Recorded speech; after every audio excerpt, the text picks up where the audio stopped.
कुंभ मेला कहानी होने के साथ साथ धर्म से जोड़ने वाली धार्मिक कहानी भी है। हिंदू सनातन धर्म में कुंभ मेले का बहुत महत्व है, जिसके लिए लाखों श्रद्धालु भारत के चुनिंदा पवित्र स्थानों में जाकर नदी में स्नान करते हैं, जिनमें से एक जगह प्रयागराज भी है। प्रयागराज में इस वर्ष भव्य मेले का आयोजन होने वाला था, जिसके लिए भक्तों का तांता लगा हुआ था और उन्हीं भक्तों के बीच एक विदेशी महिला भी थी, जो कि केवल घूमने के उद्देश्य से कुंभ मेला में सम्मिलित हुई थी। लेकिन उसे क्या पता कि इस कुंभ मेले से उसका जीवन बदल जाएगा। महिला का नाम डायना था। वो विदेशी संस्कृति में पली बढ़ी और वही उसने शादी करके अपना परिवार बसाया, और अब जब बच्चे बड़े हो गए तब वह देश विदेश अकेले ही यात्राएं करने लगी। इस बार वह प्रयागराज आ चुकी थी। डायना ने प्रयागराज पहुंचने से पहले होटल में कमरा बुक कर दिया था, इसलिए पहुंचते ही उसे कमरा मिल जाता है। डायना नहाकर तैयार हो जाती है और होटल में नाश्ता करने के बाद अपना कैमरा लेकर कुंभ मेले में शामिल होने के लिए निकल पड़ती है। लेकिन प्रयागराज के रास्तों में श्रद्धालुओं का झुंड लगा हुआ था। भीड़ देखकर डायना आगे जाने की हिम्मत नहीं कर पा रही थी।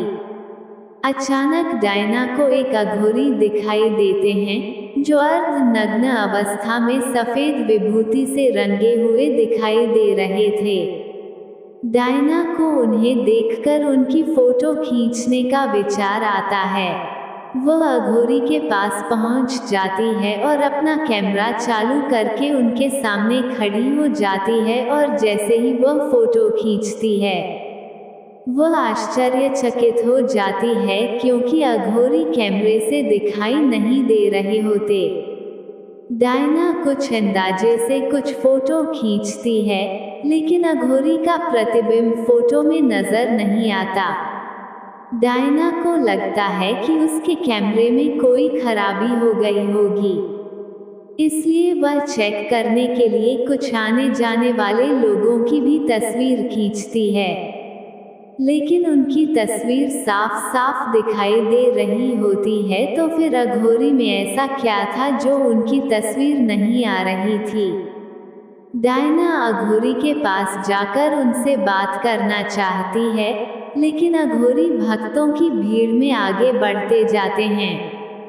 डायना भी उनका पीछा करने लगती है और धीरे धीरे आगे बढ़ती जाती है।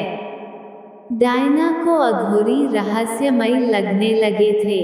वो उनके बारे में जानने के लिए उत्सुक थी। थोड़ा दूर चलते ही डायना का पैर फंस जाता है और वह गिर जाती है, और जैसे ही उठकर खड़ी होती है तो देखती है कि अघोरी उसकी आंखों से ओझल हो चुके थे। उसे बहुत बुरा लगता है, क्योंकि उसने आज तक इतना रहस्यमयी इंसान नहीं देखा था। तभी डायना उसी दिशा में चारों तरफ देखते हुए आगे बढ़ती रहती है। कुंभ मेला अपना आकार बढ़ाते जा रहा था। श्रद्धालु नदी के घाटों में अपना डेरा जमा चुके थे। डायना भी संभलते हुए गंगा नदी के घाट पर आ जाती है। चारों तरफ लोग ही लोग दिखाई दे रहे थे, लेकिन डायना की नज़र तो सिर्फ अघोरी को ही ढूंढ रही थी। तभी किस्मत से डायना को अघोरी फिर से नजर आते हैं, लेकिन वह नदी के दूसरी तरफ एक पत्थर पर बैठे हुए थे। डायना अपने बगल में खड़े एक व्यक्ति से अघोरी की तरफ इशारा करके कहती है कि वह बाबा वहां कैसे पहुंचे, लेकिन उस व्यक्ति को वहां कोई नजर नहीं आ रहा था। वह डायना को अनसुना करके वहां से चला जाता है। डायना नदी के दूसरी तरफ जाना चाहती थी, इसलिए वह एक नाव को किराए पर लेती है और उस पर बैठकर नदी के दूसरे किनारे पहुंच जाती है और उसी पत्थर के पास पहुंच जाती है, जहां अघोरी बैठे हुए थे।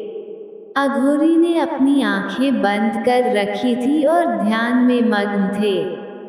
तभी डायना उनसे पूछती है, आप कौन हैं? आंखें खोलिए। अचानक अघोरी अपनी आंखें खोलते हैं और उन्हें देखते ही डायना डर जाती है, क्योंकि उनकी आंखें सुर्ख लाल दिखाई दे रही थी। आंखों में खून उतरा हुआ था और भरी-कुटी तनी हुई थी। अघोरी ऊंचे स्वर में कहते हैं, तुम यहाँ से चली जाओ। वह अघोरी से बात करना चाहती थी, लेकिन वो हिम्मत नहीं जुटा पा रही थी। डायना के दिमाग में अघोरी को जानने की उथल-पुथल चल रही थी। अघोरी अपने क्रोधी बर्ताव से डायना को दहशत दे चुके थे।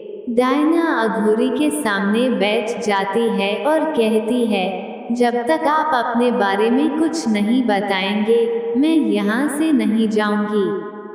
डायना की तीव्र इच्छा की वजह से अघोरी का हृदय परिवर्तन हो जाता है और वह डायना के सर में हाथ रखकर पल भर में उसे अपने बारे में सब कुछ बता देते हैं। डायना आंखें खोलती हैं और वह शून्य हो जाती है। उसे अपनी जिंदगी की सभी बातें तुच्छ लगने लगती है। उसने जो जीवन जिया था वह किसी जानवर की तरह नजर आने लगता है, क्योंकि डायना सत्य को समझ चुकी थी। डायना अघोरी की शक्ति से देख लिया था कि और भी खूबसूरत जीवन है जिससे हम वंचित हैं, और अब डायना भी वह पाना चाहती थी। डायना अघोरी के पैरों में गिर जाती है और उन्हें कहती है, आप मुझे भी अपनी तरह बना दीजिए। अघोरी कहते हैं, नामुमकिन, ये साधना महिलाओं के लिए नहीं है और इसमें अपने जीवन को त्याग कर सत्य के मार्ग को अपनाना पड़ता है, जिसमें सांसारिक जीवन से जुड़ी हुई विषय वस्तु से सारे रिश्ते खत्म करने होते हैं। क्या तुम इतना त्याग कर सकोगी? डायना मन बना चुकी थी कि वह अब अघोरी की तरह ही जीवन जिएगी, इसलिए वह पूरे आत्मविश्वास से अघोरी की शिष्या बनने को तैयार हो जाती है। अघोरी कोई इंसान नहीं बल्कि एक शक्ति थे। वो किसी भी तरह के वातावरण में रहने में सक्षम थे। लेकिन डायना तो एक साधारण महिला है। वह इनके साथ साधना करने योग्य नहीं थी, इसलिए वह डायना के लिए उन्हीं पत्थरों के बीच में अपनी चमत्कारी शक्ति से एक छोटी सी गुफा का निर्माण कर देते हैं और डायना के वस्त्रों को बदलकर उसे वैराग्य की वेशभूषा में ले आते हैं। और जैसे ही डायना पत्थर के ऊपर साधना के लिए बैठती है तो नदी के दूसरी तरफ कुछ लोगों को डायना एक देवी रूप में नजर आने लगती है और कुंभ मेला में शामिल भक्त डायना के दर्शन करने के लिए उतावले हो जाते हैं। एक के बाद एक कई नाव नदी पार करके दूसरी तरफ पहुंच जाती हैं। श्रद्धालुओं की भीड़ डायना की गुफा की तरफ बढ़ने लगती है। अचानक डायना की आंखें खुलती है तो अघोरी उसके सामने से गायब हो चुके थे और बहुत से लोग हाथ जोड़कर सामने खड़े हुए थे।